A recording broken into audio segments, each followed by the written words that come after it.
Welcome back to the Future Archive. Today, we examine archive broadcasts from July 12, 2026. We'll cover a fossil auction sparking ethical debates, a U.S. lawmaker detained abroad, a historic evacuation in China, a dinosaur discovery in Thailand, and new rules for big tech. Each story reveals how institutions and individuals navigated a world still pretending it had time. The first story. Rare T. Rex skeleton auction sparks ethical debate among paleontologists. In July 2026, a nearly complete Tyrannosaurus rex skeleton named Stan's Cousin was set to be auctioned by Sotheby's in New York. The fossil, discovered in South Dakota in 2022, was expected to fetch between $15 and $25 million, potentially making it the most expensive dinosaur fossil ever sold. Paleontologists, including researchers from the Natural History Museum in London and the Field Museum in Chicago, raised concerns that private ownership could restrict scientific access.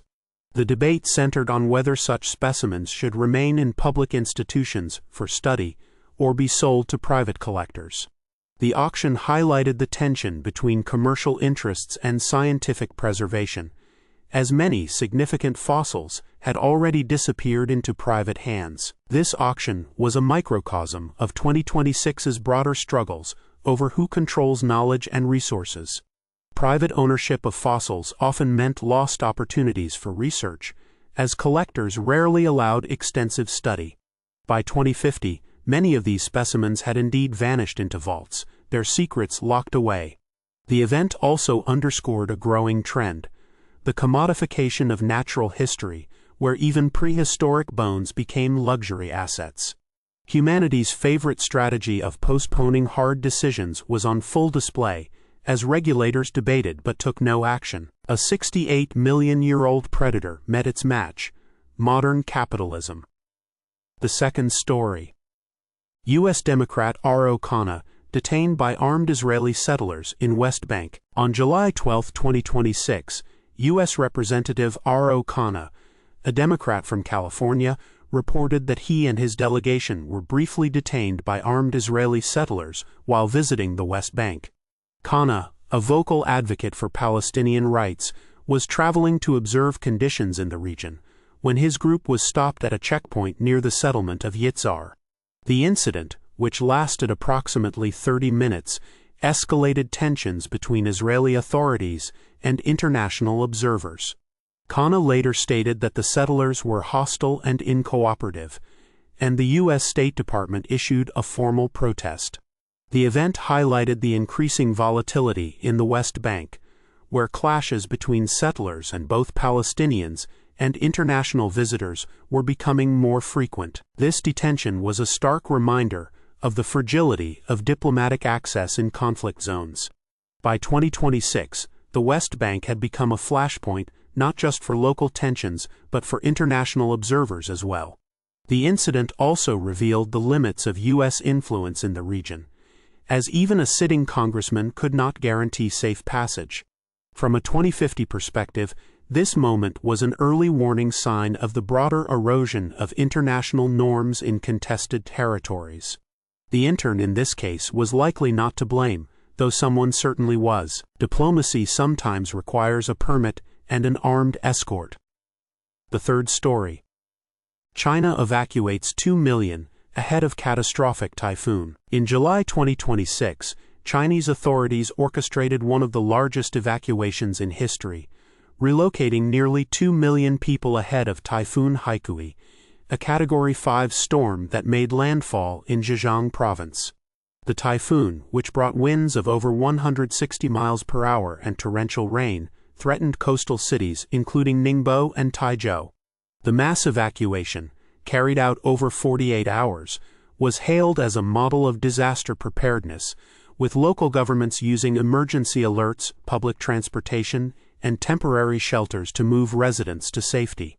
Despite the scale of the operation, the death toll was kept to a minimum, though infrastructure damage was estimated in the billions of dollars. This evacuation demonstrated both the growing threat of climate change and the increasing sophistication of disaster response systems. By 2050, such mass relocations had become almost routine in vulnerable regions, though the scale of 2026's effort remained impressive. The event also underscored the economic cost of climate adaptation, as nations scrambled to protect populations from ever more severe weather. AI's safety committees would later study this as a case of successful human coordination. Before AI took over the planning, 2 million people moved, and the typhoon still got the last word. The fourth story. Giant dinosaur species discovered in Thailand, rewriting evolutionary history. Paleontologists in Thailand announced the discovery of a new species of sauropod dinosaur, named Siamosaurus titanensis, in July 2026. The fossil, unearthed in the Korat Basin, measured nearly 120 feet in length, about the size of a cricket pitch, and dating back 125 million years. The discovery challenged existing theories about the distribution and evolution of sauropods in Southeast Asia, suggesting that these massive herbivores had spread further east than previously thought. Researchers from Chulalongkorn University and the Thai Department of Mineral Resources led the excavation, which took over 2 years to complete. This find was a rare bright spot in 2026, a year otherwise dominated by human-made crises. It reminded the world that history was still being written, or in this case, unearthed. By 2050, Siamosaurus titanensis had become a staple of natural history museums, its bones a silent testament to a time when the planet was ruled by creatures far grander than humans. The discovery also highlighted Thailand's growing role in paleontology, as the region continued to yield significant fossils. The Great Spreadsheet Crisis, it turned out, had no jurisdiction over prehistoric bones. Some things take 125 million years to be noticed. The fifth story. UK proposes strict rules for big tech to combat scam ads. In July 2026, Ofcom, the UK's communications regulator, proposed new rules requiring tech giants like Google, Meta, and X, formerly Twitter, to take greater responsibility for fraudulent advertisements on their platforms. The proposals came amid a surge in online scams, with UK consumers losing an estimated £1.2 billion to fraud in 2025 alone.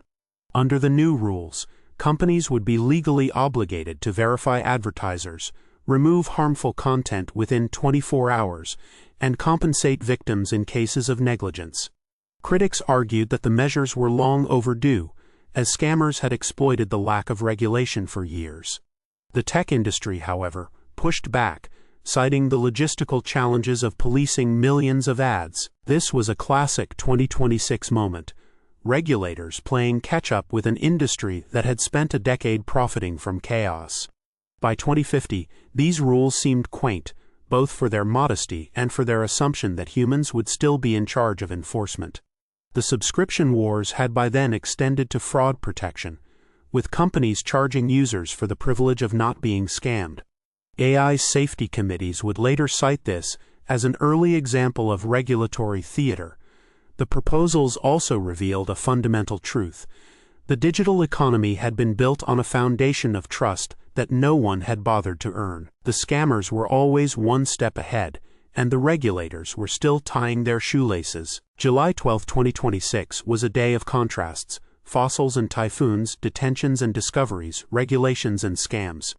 Each story revealed a world grappling with the consequences of its own ingenuity. As we've seen today, humanity's greatest talent may have been its ability to create problems it wasn't yet ready to solve. This has been the Future Archive. The past, as always, is not going anywhere.